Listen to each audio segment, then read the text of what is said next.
Chapter 7. The Greenhouse. "He was riding like a madman, Sarah," puffed Silas, who had found Sarah with her friend Sally Mullen potting herbs in the palace greenhouse at the bottom of the kitchen garden. "He would have trampled Septimus into the ground if I hadn't pulled the lad clear, and Jenna was screaming her head off. It was awful." "No," Sarah gasped. "I don't believe it." "Jenna wasn't screaming, Dad," said Septimus, trying not to upset Sarah any more than she was already. "Jenna wouldn't scream. She just shouted something, that's all." "What?" asked Sarah. "What did she shout?" "I don't know," said Septimus glumly. "I couldn't hear. The horse was making so much noise." "Maybe she was saying she'd be back soon. Maybe Simon just took her out for a jaunt along the river," said Sarah, trying hard to convince herself and not doing a very good job of it. Sally, who was living at the palace while her tea and alehouse was being rebuilt, put a consoling hand on Sarah's arm. "You mustn't worry yourself, Sarah," she said. "He's just a headstrong young man showing off his fast horse to his sister. They all do it. He'll be back soon." Sarah gave Sally a grateful glance, but deep down Sarah had a very bad feeling about Simon. Something had happened to him. Something had changed him from her Simon into... what? Silas was still trying to catch his breath. He and Septimus had run all the way from the north gate, leaving Maxie asleep under the counterfeit table, and Gringe dragging Lucy up to the gatehouse tower to stop her from running off in pursuit of Simon. Mella floated anxiously above the potting bench. He had spent the previous night down at the Hole-in-the-Wall tavern, a favorite haunt for ghosts, and had not left as early that morning as he should have. Arthur was annoyed with himself. If he'd been there, maybe he could have stopped Simon, although Arthur wasn't quite sure how, but at least he could have tried. Sarah pushed a stray wisp of straw-colored hair back behind her ear as she fiddled distractedly with some parsley seedlings. "I'm sure Simon wouldn't take Jenna away against her will," she insisted, stabbing at the soil with her trowel. "Of course he wouldn't," said Sally soothingly. "But that's just what he has done," Septimus insisted. "Jenna didn't want to go with him. I transfixed the horse, and he wouldn't let her get off. He got really angry." "Well, he did seem very proud of his horse," said Sarah. "Maybe he was just upset about you transfixing it. I'm sure he will be back soon with Jenna." "He's kidnapped her, Mum," said Septimus, almost angry now. He could not understand why Sarah kept making excuses for Simon, but Septimus was still not entirely used to how mothers behaved. Mella floated dismally through a discarded pile of flower pots. "It's my fault, Sarah," said Arthur. "I blame myself. If I had allowed proper guards at the palace gate instead of those useless ancients, this would never have happened." "You mustn't blame yourself," said Sarah, giving the old ghost a wan smile.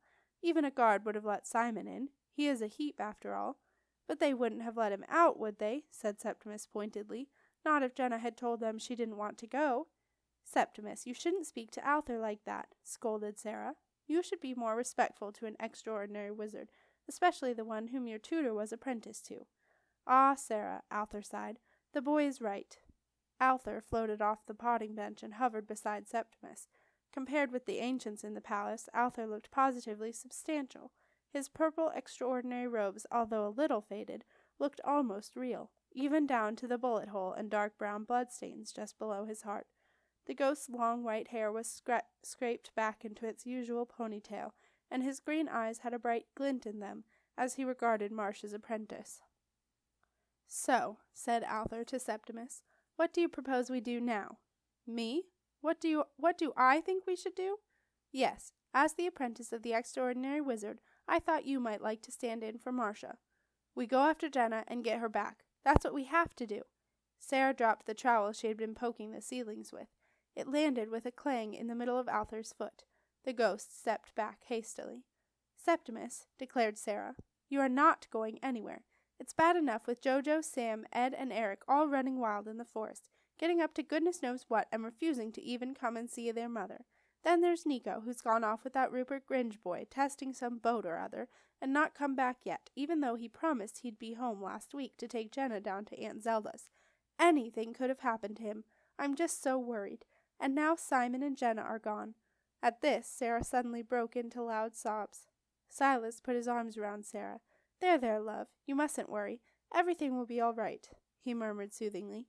"I'll go and bring you a nice cup of tea and a big slab of barley cake," said Sally, "and everything will feel much better. Just you see." And she bustled off to the palace kitchens. But Sarah would not be comforted. "Simon and Jenna gone," she wailed. "Why?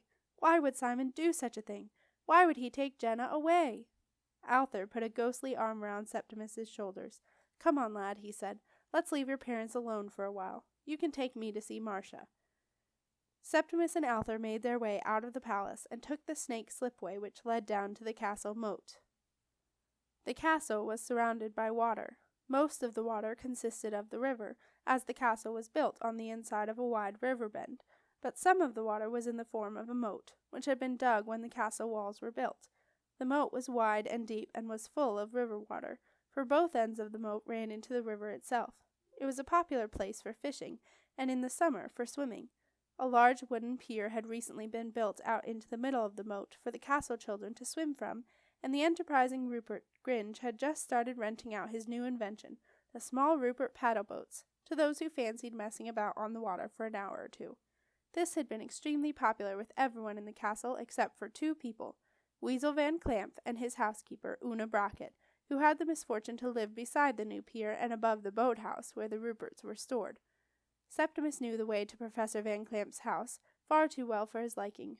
Almost since his first day as apprentice, Marcia had sent him over every Saturday morning to knock on the professor's door and collect one of the many and complex pieces of the shadow safe. But even if the professor had a piece ready, which was a rare event, and actually gave it to Septimus, Una Brackett would waylay him at the door and demand it back. She did not, she would tell Septimus, trust a boy with such a valuable object. Marcia herself must come and collect it. A long-distance battle had ensued between Marcia and Una, with Septimus batted to and fro like a shuttlecock. Every Saturday morning Septimus would wait outside Professor Van Clamp's house for as long as he could stand being laughed at and shouted at by a group of boys from the Young Army Resettlement Home, who always hung around the pier daring each other to jump into the water. Eventually, to Septimus's relief, Arthur had advised Marcia to give in and collect the components herself. Una Brackett may have a point, Arthur advised. The shadow safe was indeed a complex and highly magical device, and it was not fair to make Septimus responsible for it. Just to irritate Una, Marcia had taken to occasionally arriving unannounced in the early hours of the morning. Half an hour ago the boys on the pier had watched the extraordinary wizard stride down the snake slipway and give a vicious tug on the bell pull that hung beside Weasel Van Clamp's thick wooden door. Marcia had waited impatiently on the slipway. She tapped her purple python shoes irritably on the stone cobbles, while she heard mutterings and scufflings inside the house, until Una Brackett, who knew by the long, insistent ringing of the bell that it was Marcia, opened the door. Eventually. And now Septimus was back at the dreaded front door once again. Arthur was no protection, as the ghost could choose to whom he would appear, and quite understandably he chose not to appear to a bunch of mocking boys. But Septimus, in his bright green tunic and shiny silver apprentice belt, had no such choice. Sure enough, the chorus of catcalls soon started. "Too stuck up to talk to us then, are ya? Greeny guts, greeny guts. Hey, caterpillar boy, what you doing back here again?" And so on. Septimus longed to turn the lot of them into caterpillars, but it was against the magic code, and the boys knew that. "Here we are," Septimus told Arthur, as he reached up and gave the bell pull a hefty tug.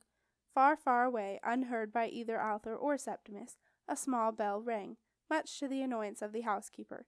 Septimus knew they were in for a wait. He turned to the ghost who was hovering behind him, staring up at the house.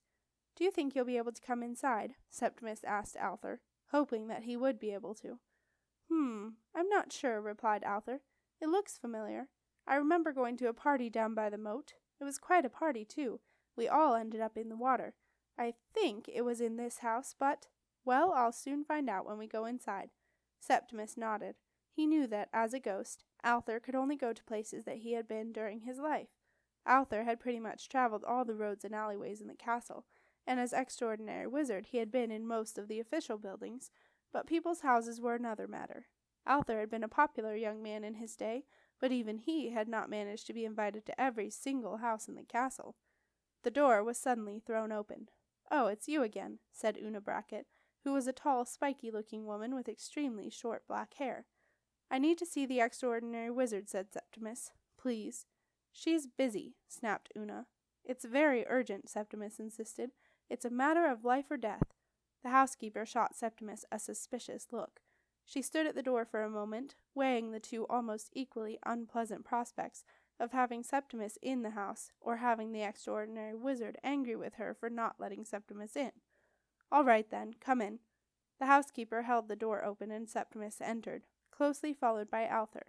But, as Alther crossed the threshold of the house, there was a sudden violent rush of air, and the ghost was hurled straight out the door and returned to the street.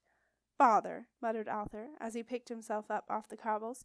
"I remember now. The party was at the house next door." "It's very windy out there all of a sudden," said Una, puzzled. She slammed the door crossly, leaving Alther floating outside. Then she turned to Septimus, who was standing in the gloomy hallway, wishing he was still outside in the sun with Alther. "You had better come down to the laboratory," she said.